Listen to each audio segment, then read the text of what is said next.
Everyone wants to fly because flying is fun, flying is thrilling, flying is amazing because flying takes you to places.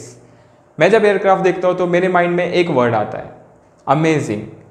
आप जब aircraft देखते हैं तो आपके mind में क्या आता है, मुझे कमेंट सेक्शन में बताइए।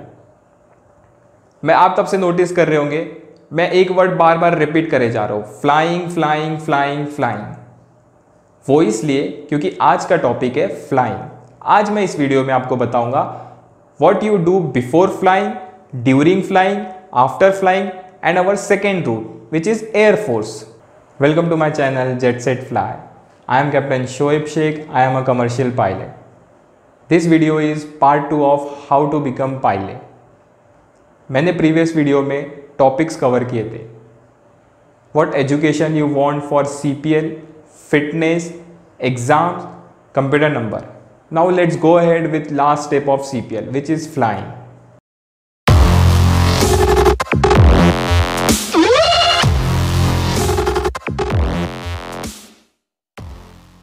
First point, what to do before flying. Flying start करने के लिए आपको एक flying school में admission लेना होता है। फिर आपको requirement पड़ती है 2 लाइसेंस की, SPL and FRTOL। SPL का फुल फॉर्म होता है स्टूडेंट पायलट लाइसेंस, जो कि आपका लर्निंग लाइसेंस होता है। FRTOL का फुल फॉर्म होता है flight radio telephone operators licence. इस लाइसेंस के अंडर आप किसी भी इंडियन रजिस्टर्ड एयरक्राफ्ट का रेडियो इक्विपमेंट यूज कर सकते हो। SPL और FRTOL की आपको एग्जाम देना होती है, जो कंडक्ट करता है आपका फ्लाइंग स्कूल, और इसे इशू करता है DGCA। अगर आपके पास में FRTOL नहीं है तो आप सोलो फ्लाई नहीं कर सकते हो। सोलो फ्लाइंग क्या होती है? सोलो फ्लाइंग में आप एयरक्राफ्ट अकेले फ्लाई करते हो। अब आता है आपका second point, what you do during flying. आपको CPL के लिए 200 आवर्स की फ्लाइंग करना होता है।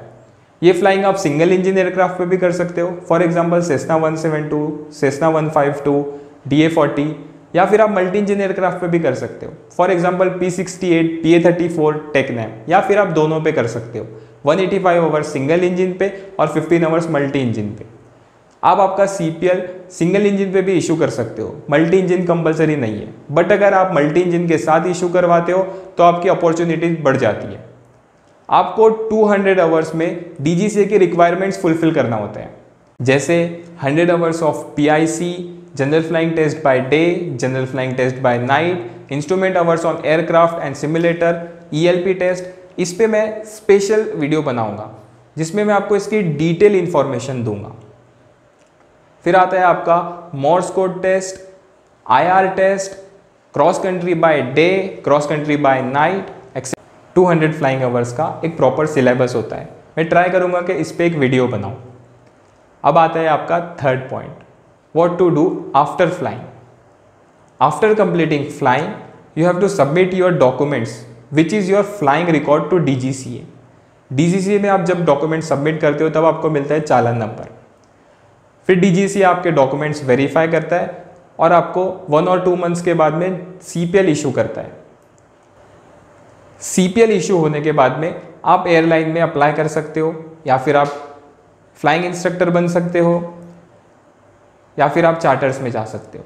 CPL करने में आपको टोटल कॉस्ट आता है 30 to 35 lakhs। अब आता है आपका fourth point, which is second route of becoming pilot, air force. Air force के लिए आपको एंट्रेंस एग्जाम देना होता है। अगर आप 12th पास हो तो 12th के बाद में आपको देना होता है NDA, नेशनल डिफेंस एकेडमी।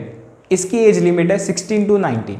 और अगर आप ग्रेजुएट हो तो ग्रेजुएशन के बाद में आपको एग्जाम देना होता है CDSE और FCAT, common defence service examination, जो कि UPSC कंडक्ट करता है, और FCAT air force common admission test, जो कि एयरफोर्स कंडक्ट करता है। इसकी एज लिमिट होती है 19 to 24। NDA भी UPSC कंडक्ट करता है। अगर आप ये एग्जाम में पास हो जाते हो तो आपको देना होता है SSB interview, service selection board interview, जिसका पासिंग रेट है 2%। अगर आप ये भी क्रैक करते हो तो फिर आपको होता है मेडिकल। मेडिकल पास होने के बाद में आपकी लगती है मेरिट लिस्ट, और जो स्टूडेंट्स मेरिट लिस्ट में होते हैं उनको 1.5 ईयर्स की ट्रेनिंग के लिए भेजते हैं। ये आपका बेसिक प्रोसीजर है एयरफोर्स का। आपको इससे रिलेटेड कोई भी क्वेश्चन पूछना है तो मुझे आप कमेंट सेक्शन में पूछ सकते हो। और अगर आपको मेरा वीडियो पसंद आया तो प्लीज़ लाइक कीजिए, कमेंट कीजिए और शेयर कीजिए।